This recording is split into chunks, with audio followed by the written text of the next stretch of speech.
Halo, assalamualaikum warahmatullahi wabarakatuh. Jumpa lagi dengan saya Ahmad Dafiq Irawan, guru di SMA Negeri 4 Glenmore, Satu Atap. Baik teman-teman, pada video kali ini saya akan berbagi sebuah lesson plan atau RPP atau modul ajar yang mungkin sekarang di kurikulum Merdeka.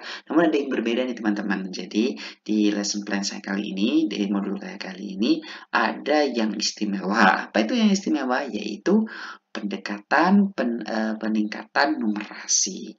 Ini adalah ilmu yang saya dapatkan kemarin di beasiswa LPDP Micro Credential dari Monash University. Jadi di situ saya belajar tentang bagaimana salah satunya meningkatkan budaya numerasi atau numerasi di sekolah yang salah satunya melalui numerasi cross kurikulum. Jadi numerasi lintas kurikulum di mana bagaimana di setiap materi pelajaran kita itu di materi pelajaran apapun memunculkan numerasi di sana. Jadi seperti apa sih isinya? Yuk kita langsung saja ke materinya. Jadi begini teman-teman, seperti biasa ya. Di awal ini seperti lazimnya RPP, di atas ini ada yang namanya profilnya, mulai dari sekolah, kelas yang dituju, mapel apa, kelas, semester, topik, serta alokasi waktu. Di sini sesuatu yang memang sudah lazim, ya kita insya Allah sudah paham semua. Nah, kemudian di sini ada ruang lingkup atau scope. Nah, ini mungkin sedikit asing ya teman-teman.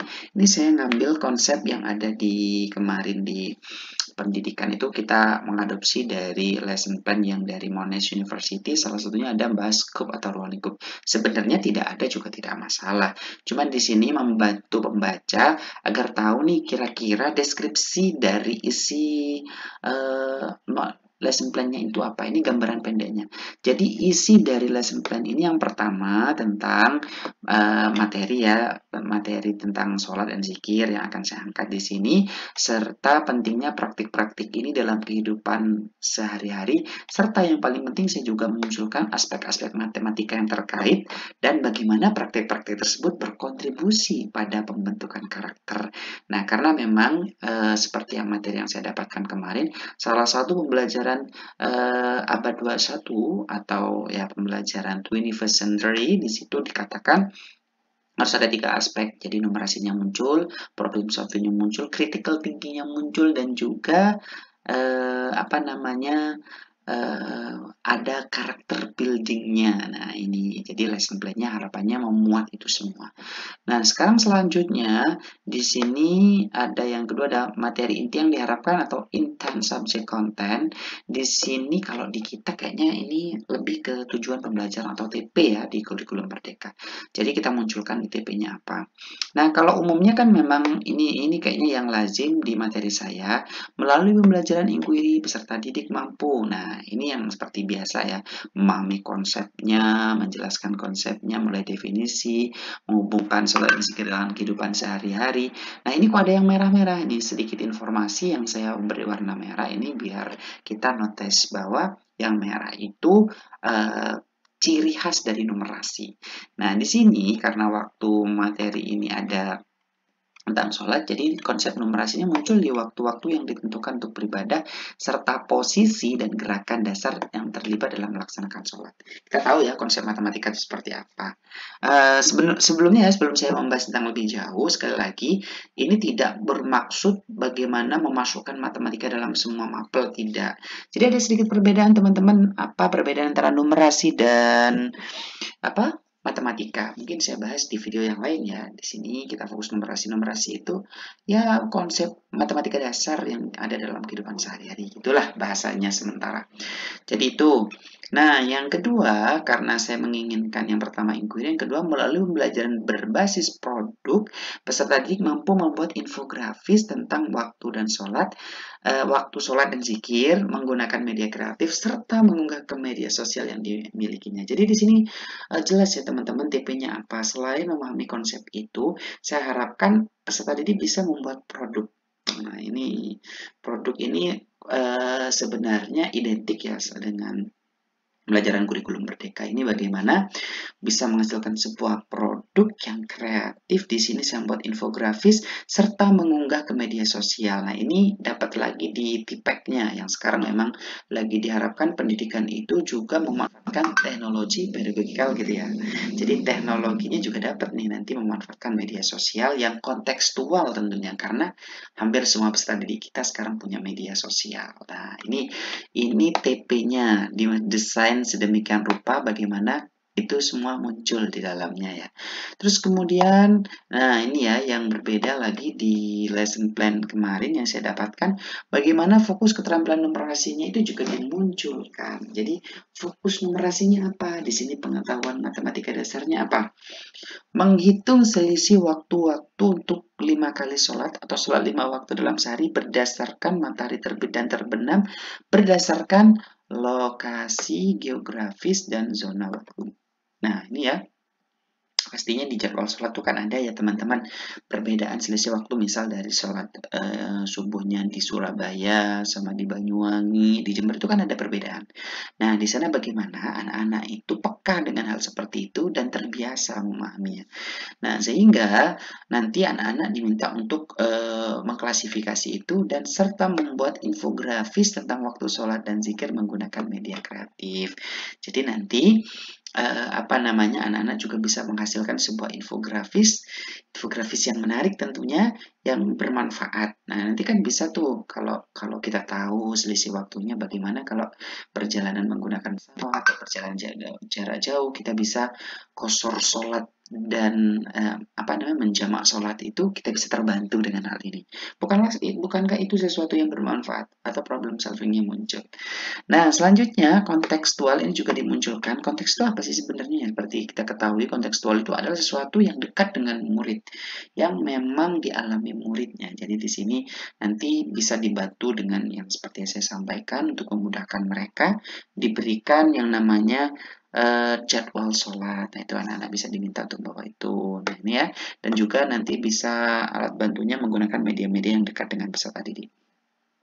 Selanjutnya harus muncul adalah, nah ini sekali lagi yang sesuai dengan pembelajaran 21st century atau abad 21 memunculkan karakter.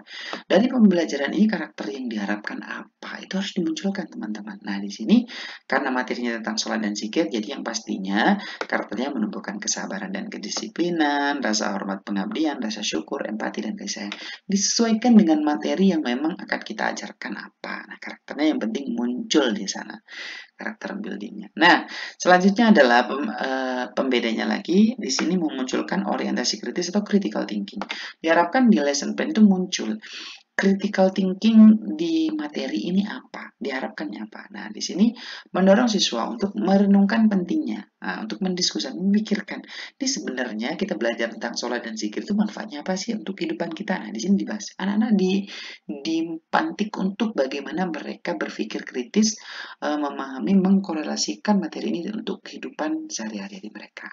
Nah, ini ya, bagaimana bisa sholat dan zikir ini nggak hanya sebagai rutinitas ritual saja, namun bagaimana bisa berdampak, berkontribusi pada pertumbuhan pribadi, kedisiplinan, dan koneksi spiritualnya. Nah, ini kan sesuatu yang critical thinking. Nah, selanjutnya di sini pembahasnya ada alat bantu atau kalau kita akrabnya dengan media ya yang kita pakai. Kalau di kemarin itu contohnya saya di sini bahasnya menggunakan tools. Toolsnya apa? Lazimnya kita tahu ini ada mulai dari papan tulis, tabel waktu sholat, kompas, komputer, smartphone, buku-buku referensi, disesuaikan dengan media apa yang dibutuhkan, gitu ya teman-teman. Sebenarnya tools itu juga bisa kok, misalnya nggak pakai alat seperti ini atau menggunakan media media presentasi, infografis yang dimunculkan juga bisa dimunculkan di situ ya teman-teman. Nah, terus selanjutnya nih masuk kepada rencana pembelajaran atau learning activities. Konsepnya harus dijelaskan nih. Jadi seperti biasa durasinya berapa, kemudian ada pembukaan. Di sini saya ngambil 10 menit. Seperti lazimnya kita tahu isinya pembukaan itu apa, salam, aktivitas mana, mulai dari absensi dan lain sebagainya. Kemudian ada kegiatan apersepsi serta ini yang paling penting teman-teman, asesmen diagnostik. Nah, diagnostik ini perlu, bahkan di kurikulum merdeka sekarang kan wajib ya, harus ada. Gimana kita mau mengajar tepat, efektif, dan efisien kalau kita nggak tahu anak-anak kita itu membutuhkan yang dibutuhkan anak-anak itu apa. Makanya diagnostik ini penting. Di sini saya lampirkan nanti ya teman-teman contoh soal diagnostiknya seperti apa. Cuman teman-teman begini ya, diagnostik ini nggak harus kita itu membuat esai pilihan ganda, ujian seperti ujian yang kompleks itu. Bisa diagnostik itu sederhana dengan tanya jawab ya teman-teman. Kita berikan pertanyaan kepada pertanyaan memantik ya kepada peserta didik yang kita itu bisa melihat kemampuan peserta didik itu dengan materi kita itu kurangnya di mana. Jadi bisa sesederhana itu, nggak harus yang memunculkan pertanyaan yang dibuat seperti soal itu. Nah selanjutnya kita habis diagnostik, kita dipandu dengan memperkenalkan topik yang akan kita ajarkan, kemudian kegiatan inti. Nah di kegiatan inti atau core di sini ya teman-teman ada dua termen. Di sini ada ini saya buat 35 menit dan 25 menit. Ada perbedaan.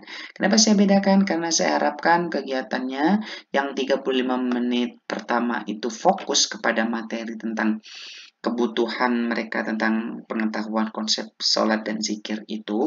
Makanya di sini yang pertama pasti kita bagi ke dalam kelompok sesuai gaya belajar, kan memang kita diajarkan untuk pembelajaran diferensiasi.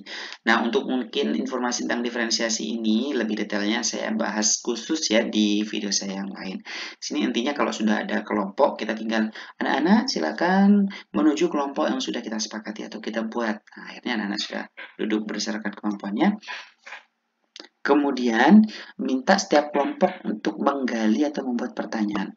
Sekedar informasi teman-teman, karena yang saya pakai di sini adalah inquiry, di mana inquiry itu ciri khasnya adalah dengan pertanyaan, maka menggali pertanyaan sebanyak-banyaknya yang kemudian dari pertanyaan itu dijadikan bahan untuk diskusi. Dari pertanyaan itu kemudian dicari jawabannya, didiskusikan. Nah, didiskusikan nih ya dengan kelompok tersebut, kemudian mendalami materi tersebut mulai dengan sumber-sumber media yang disediakan gitu, yang sudah disediakan. Kemudian setelah dari diskusi itu bagaimana kelompok-kelompok tersebut bisa menyimpulkan gagasan utama, kemudian diminta untuk menyampaikan kesimpulan atau presentasi. Nah, kita sebagai guru di sini sebagai fasilitator, memfasilitasi diskusi tersebut, menjadi penengahnya, menjadi klarifikator, mungkin ada hal yang mungkin perlu diluruskan dari diskusi tersebut. Itu kita usahakan selama 35 menit. Selanjutnya di 25 menit di 25 menit selanjutnya di sini. Nah, ini yang menjadi berbeda. Saya pengen kegiatan saya itu juga muncul numerasinya. Saya beri waktu khusus selama 25 menit. Nah, di mana di 25 menit ini saya memberikan data atau jadwal sholat ya tentang jadwal sholat, di mana di dalam jadwal sholat itu terdapat diferensiasi waktu masing-masing daerah itu ya, yang kemudian ini data yang bisa dijadikan bahan untuk riset gitu kan ya bahasanya. Kemudian minta peserta didik untuk menghitung selisih waktu di berbagai macam daerah. Kemudian kita sebagai pembimbing di sana ya, kita bisa membantu mengarahkan bagaimana pelaksananya. Kemudian kalau data sudah didapat, sudah tersaji, kemudian data tersebut dijadikan bahan untuk membuat infografis yang menarik. Jadi kreatifnya itu muncul di sini. Nah, masing-masing kelompok membuat infografis nih semenarik mungkin, yang nanti infografisnya bisa dipajang di museum wall gitu ya, dipajang di masing-masing kelompok, dan masing-masing kelompok bisa saling mengunjungi nih, bisa melihat, bisa menilai, bisa memberikan masukan, gitu-gitu ya. Nah, kemudian setelah itu baru peserta didik bisa mengunggah hasil hasil karya infografis tersebut ke media sosial masing-masing sebagai wadah untuk teknologi penggunaan media sosial atau teknologinya dengan baik. Nah, baru itu kita bisa memberikan asesmen. Karena kegiatan sudah berlangsung dari awal ya, mulai dari yang tadi pemahaman, mulai dari inquiry, diskusi, presentasi, bahkan yang terakhir itu kita buat yang numerasinya sudah selesai, kita bisa buat asesmen. Nanti contoh asesmennya kalau punya saya share di belakang dan dilampirkan. Ini bebas sih teman-teman. Intinya kita asesmen tuh mengukur apakah sudah tercapai tuh tujuan pembelajarannya, begitu teman-teman intinya di proses prosesnya.